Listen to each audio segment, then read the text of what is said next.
Hey everyone, it's Luca from Adamo. Today I'm going to be talking about a game called 7 Days to Die. Now what is 7 Days to Die? Well, it's an open world survival sandbox game. It's a bit like Minecraft, but this is more based around the zombie apocalypse, which has heavy themes around RPG and crafting. Now let us get into the game. Right guys, so when you finally spawn in for your first time, you're given a little tutorial starter quest to do. Just run through a little bit of the basics of the game. Tells you some stuff to do, make sure you do it. Come gather punch some grass, get some fibres. Make yourself a bed. Place that, you see it's moved on to the next stage. You can pick that back up if you want. So now we're looking for some wood. Just come punch some trees if you want. Now normally you have it's randomised which biomes you are spawning. Currently I'm in the burnt forest biome, which isn't too bad but isn't too good either. Normally you'd want to spawn in, say, the regular forest biome, since that's the nicest one. Nothing bad around you. You can loot cars. Pretty much everything you see you can loot. Trash on the ground. Random backpacks you can find, and there'll also be random buildings all over the place. You spawn in with a land claim block which you can place down once you've decided where you want to set your base, and that'll stop zombies spawning. So next we need to find bird nests for feathers to make arrows. I guess it's slightly handy being in this biome since the floor's fully black. You'll be able to see it pretty easily. Come on, where are some? Here we go. This is where you want to find bird nests. 1 feather. There we go, some more. Loot this. Oh, there's a chicken. So yeah, there's animals in this game as well you can hunt down for food. In the harder biomes there are bigger animals like mountain lions and bears. You can craft a bow. You can organise your hotbar however you like. I like to have the weapons first, then tools later on, personally. Craft yourself a wood frame block. This is the most basic building block in the game. Very useful. And to upgrade, you use your wooden axe. Just right click on it. Boom, it's upgraded. Stones are pretty annoying to get in the early game, so you get pickaxes later on. You have to find these little small ones around. Pretty fiddly. A lot of running around early game. There we go. Campfire. That's made. Place that down. Now you see. Our quest is done now, the tutorial is over. Now at this point you'd run towards the waypoint which tells you where the trader is. The traders are very useful in this game. It's how you get most of your loot. You can trade currency that you find, or you can trade things to them for currency and then buy other stuff as well. Now once you've completed your tutorial you get 4 skill points. Now this is where the game gets very interesting, and this is where the RPG elements come in, since you can choose a wide range of different perks and skills in different subcategories of classes. So you can choose whether you want to be, say, an expert with shotguns or an expert with machine guns, stuff like this. You get points whenever you level up. The tutorial is very nice because you start off with 4 early on, which is very useful. So choose what you want. Firstly, I'd recommend Pummel Pete, since clubs are very useful. Sexual Tyrannosaurus, since it's very nice to get the stamina back early on. Minus 69er, just so you do more damage to blocks and gather more resources, and then you can craft better level tools from this. And last one, I'd recommend the Daring Adventurer, since traders recently in the latest update, they give you quests now that you can go out and do. They give you a lot of XP and currency to use when you complete them. So for now I'm just going to head towards the trader and I'll be back when I get there. Alright, so when you finally get to the trader, come on in. You'll find broken workstations like this. Sometimes they'll be working, which means you can use them yourselves. So there you go. Higher level tool than what I've got already. This is why looting is important. So come on up to the trader, speak to them, Have a look at their inventory if you want, see if they've got anything useful you'd like to get early on. Like, here you go, an AK for 400 Dukes, which is the currency in the game. It's pretty cheap. You could probably get that after 1 or 2 quests you do. I should have lots of things here. Anything you need. Ammo, food, drink, tools, weapons. Pretty much everything in the game traders have, and they're very useful. So speak to them. To get the quests you ask, do you have any jobs? Choose what you want. Fetch, basically, you just go to a set building they'll give you. You just have to find a bag inside, get the bag, and come back to the trader. There's zombies, it's in the name. Just go to a place, kill all the zombies there, come back, get your reward. Buried supplies, this is basically just a buried treasure you have to find. Dig it up, find it, kill the zombies that spawn after you've got it. We'll just choose the buried supplies since that's the closest one to us. So now that will show up on your minimap. You know where to go find it. Okay guys, so now we're here. You can see the circle of where the area is to dig. But we still need a shovel, so let's make one. You can also scrap any tools you don't need and you just get a little bit of the resource back from it. Let's just dig down, get this loot. It takes a long time in the early game to do anything since your tools are so weak and you don't have many points in the skills related to them tools.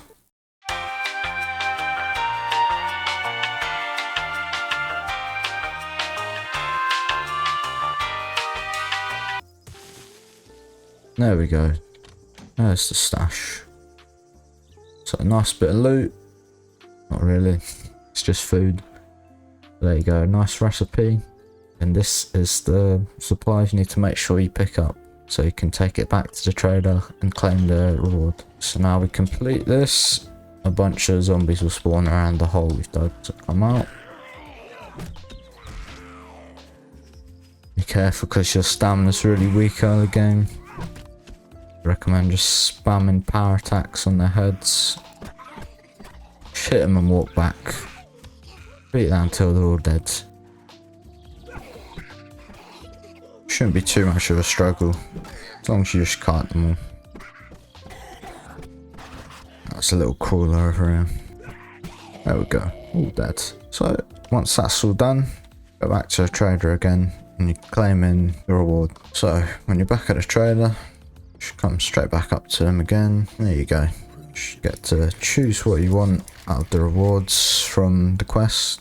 It's normally 2 or 3 options. There can also be more if you put more points into the trader perks. So here we'll just go for 120 shotgun ammo. Why not? And straight after that you can just get more jobs and keep repeating if you want. One thing I forgot to mention is the vending machines you'll find over the place.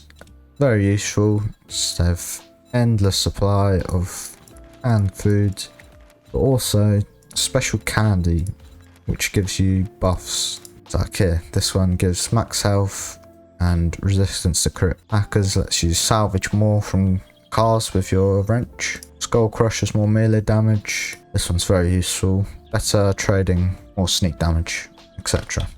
There's quite a few types and you'll find vending machines around the place at different POIs. So on to crafting. Now crafting in 7 Days to Die is pretty in-depth, so there's quite a few different workstations you'll need to be able to craft all the different things in the game. So probably the most used one is the workbench, which just like helps you craft all the more advanced stuff such as doors, the electrical traps and stuff. Later on you'll learn them. So this one is the most used.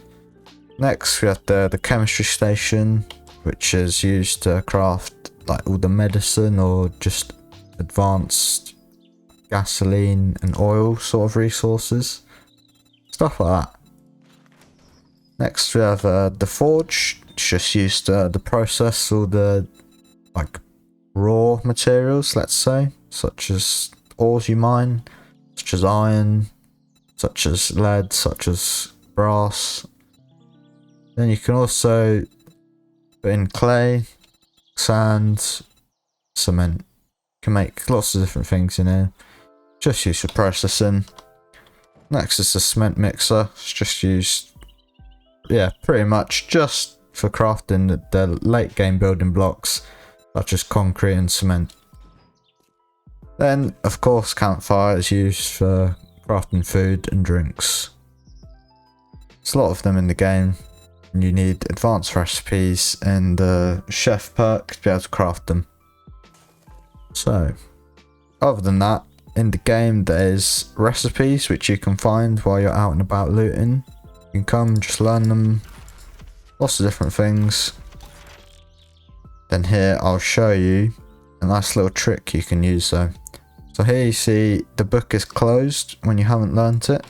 If you learn it though, the book will open. So now if you find another one of these schematics or recipes anywhere, you can just keep them and you can sell them to a trader since they're worth quite a bit. You see, 160 dukes, very useful. So now I'll show you the building system in 7 Days to Die. So start off with the default small early game building, such as the wood frame, then flagstone, which is basically like the concrete of Minecraft. Then the later stages, you'll be able to make concrete and reinforce it so it seems stronger. And the final best block in the game is steel, which you just upgraded onto the concrete. This is very expensive to get though, since you need to do a lot of mining and process a lot of iron into steel. So, each different block type has its own like support weight and the amount you can build it out from.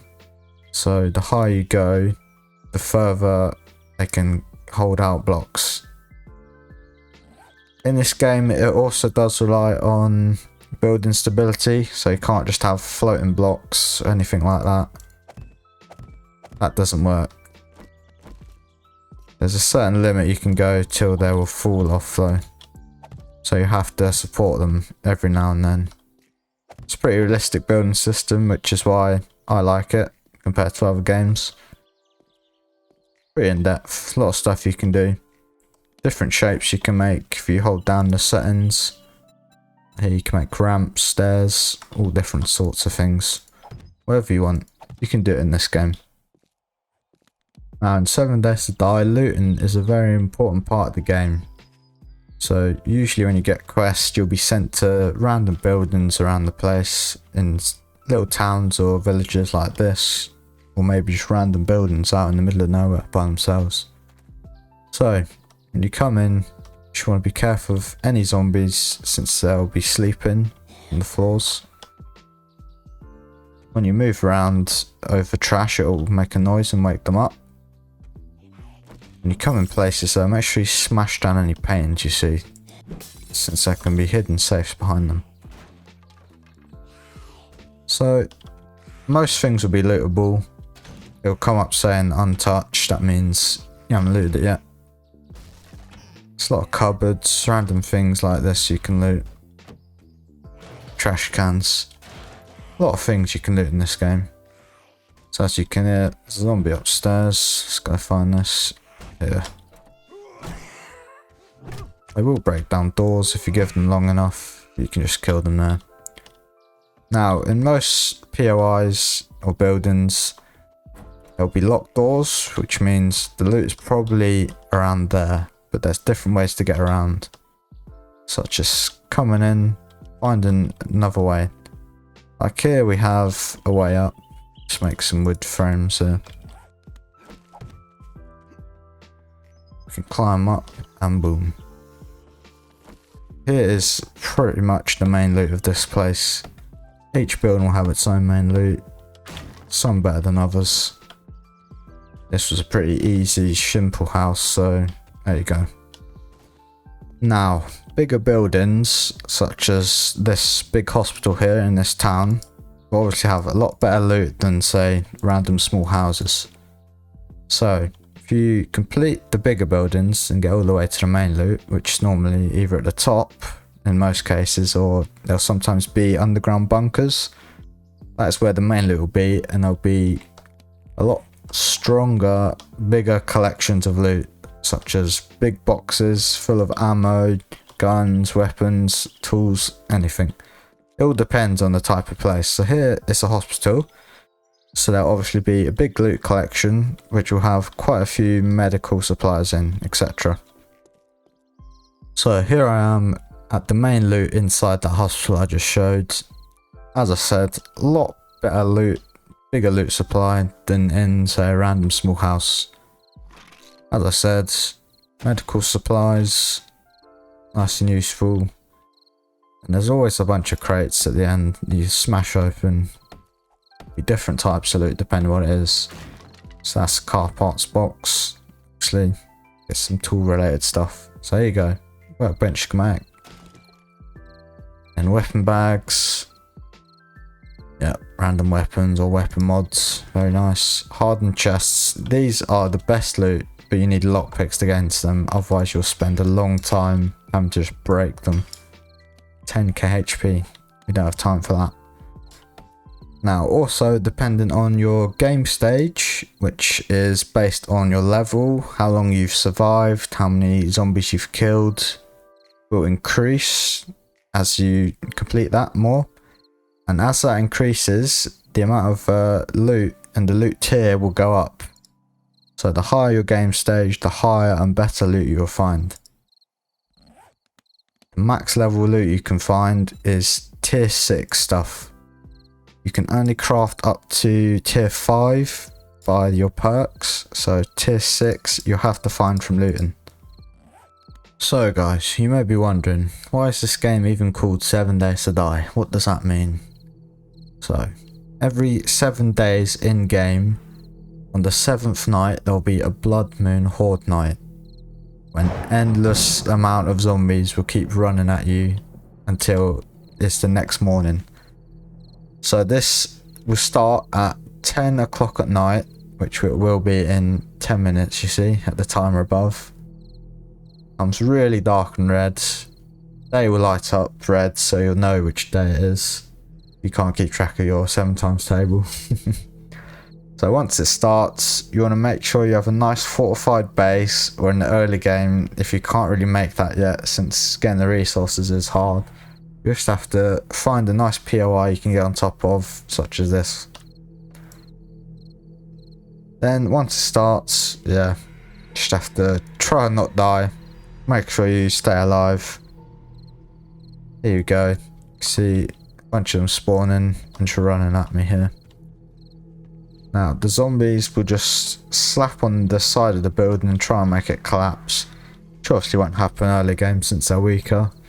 But the further you go with the higher the game stage, the more difficult they will become, and there will be different types of zombies that will spawn the further in you go, such as radioactive cops that will spit acid at you and break down blocks. It becomes quite hard later on in the game, so as long as you're prepared, you set up your base, got all the correct gear, you should be fine. Yeah, other than that, in the early game, you pretty much just have to sit and wait, make sure you just don't die. So guys, would I recommend 7 Days to Die and say it's worth your time? Yes, I would. I think in the early game, the stages can be pretty boring and repetitive, sure. A lot of resource grinding, but that's the same with every survival game. You can make it through the early game, get to the mid and late game. The game does become a lot more interesting and fun when you get stronger gear and you face stronger zombies, all the different types. You can go to stronger like end game bases to go loot. It's a lot more fun, a lot of variety in the game. The game is still being updated as it is in alpha still since like 8 years, but it will be released soon and the devs are very good. They're keeping it updated. Yeah, I'd recommend it to anyone. I think it's definitely worth the time if you want to get into it. Hope you guys enjoyed the video. If you did, please drop a like. If you're interested in seeing more content, then please subscribe to the channel. See you around.